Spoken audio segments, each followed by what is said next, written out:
সন্তান বাহিরে যাওয়ার সময় অবশ্যই তিনটি দোয়া পরে তাকে ফু দিয়ে দিবেন। আমাদের অনেকের সন্তান স্কুল কলেজ বিভিন্ন জায়গায় যায়, অনেক মায়েরা এই সময় কি পরে ফু দিয়ে দিবে সন্তানকে? বাহিরের হাজার বালা মুসিবত, রোড ঘাটে অনেক সময় অ্যাক্সিডেন্ট হয়, এগুলো থেকে নিরাপত্তার জন্য সন্তানকে কি পরে ফু দিবে এটা অনেকেই জানে না। অবশ্যই তিনটি সূরা পরে সন্তানকে ফু দিয়ে দিবেন, তিনটি দোয়া পরে। এই তিনটি দোয়া রাসূল সাল্লাল্লাহু আলাইহি ওয়াসাল্লাম নিজে প্রেসক্রাইব করেছেন এবং অত্যন্ত অথেন্টিক হাদিস, সহিহ হাদিসের মাধ্যমে এই তিনটি দোয়া প্রমাণিত। রাসূল সাল্লাল্লাহু আলাইহি ওয়াসাল্লাম, সাহাবা একরাম এই তিনটি আমল করতেন। প্রথম যে দোয়াটা রয়েছে এটা তিরমিজিতে হাদিস এসেছে, রাসূল সাল্লাল্লাহু আলাইহি ওয়াসাল্লাম নিজে বলেছেন। আল্লাহর হাবিব সাল্লাল্লাহু আলাইহি ওয়াসাল্লাম বলছেন, যখন তোমাদের কেউ ঘর থেকে বের হয় তখন যেন ওই ব্যক্তি পড়ে বিসমিল্লাহি তাওয়াক্কালতু আলাল্লাহ ওয়ালা হাওলা ওয়ালা কুওয়াতা ইল্লা বিল্লাহ। এই দোয়া পড়ে যেন নিজের মধ্যে ফু দেয়।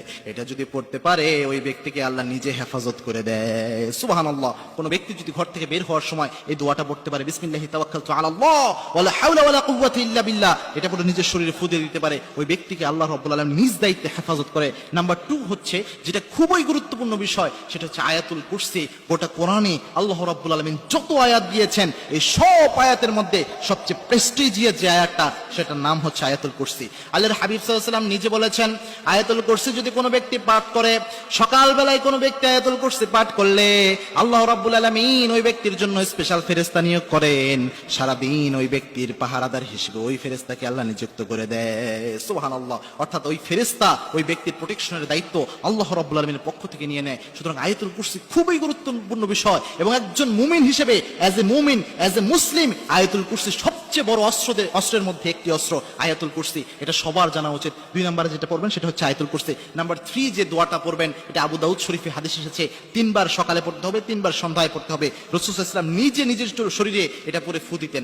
আল্লাহর হাবিব সাল্লাল্লাহু আলাইহি ওয়াসাল্লাম বলে দিয়েছেন, কোন ব্যক্তি যদি সকালে 3 বার এবং সন্ধ্যায় 3 বার পড়তে পারে, বিসমিল্লাহিল্লাযী লা ইয়াদুররু মা ইসমিহি শাইউন ফিল আরদি ওয়ালা ফিস সামা ওয়া হুয়াস সামিউল আলিম, এই দোয়া যদি সকাল সন্ধ্যা 3 বার করে পড়তে পারে, ওই ব্যক্তিকে আল্লাহ রাব্বুল আলামিন নিজে হেফাজত করে দেয়। সুবহানাল্লাহ। অর্থাৎ সকালে 3 বার কেউ যদি এই দোয়া পড়তে পারে, আবার সন্ধ্যায় পড়তে পারে, ওই ব্যক্তির প্রোটেকশনের দায়িত্ব স্বয়ং আল্লাহ নিয়ে নেয়। সুতরাং আমাদের যাদের সন্তান ঘর থেকে বের হয়ে যায়, বাবা মার উচিত এই দোয়াগুলো পড়ে ফু দেওয়া। আর মনে রাখবেন, সন্তানের জন্য পৃথিবীতে সবচেয়ে কবুল হয় যে ফু, সেটা হচ্ছে বাবা মায়ের ফু। কোনো মা যদি তার সন্তানের জন্য ফু দেয়, এই ফু সরাসরি আরশে আজিমে গিয়ে পৌঁছে যায়। সুতরাং বিষ্ণু ইসলাম নিজেও বলেছেন, 3 ব্যক্তির দোয়া আল্লাহ রাব্বুল আলামিন কখনো ফিরিয়ে দেন না। তার মধ্যে এক ব্যক্তি হচ্ছে সন্তানের জন্য কোনো মা বাবা যদি দোয়া করে, আল্লাহ রাব্বুল আলামিন সেই দোয়া ফিরিয়ে দেয় না। সুতরাং আমাদের মায়েদের উচিত, সন্তানকে যখনই ঘর থেকে বের করা হয়, অর্থাৎ বিভিন্ন প্রতিষ্ঠানে বের করার জন্য অথবা খেলার জন্য যখন সন্তান ঘর থেকে বের হয়ে যাচ্ছে, এই হাজার বালা মুসিবত থেকে সন্তানকে হেফাজতের জন্য এই 3টি দোয়া পরে ফু দেওয়া, এই 3টি দোয়া আপনারা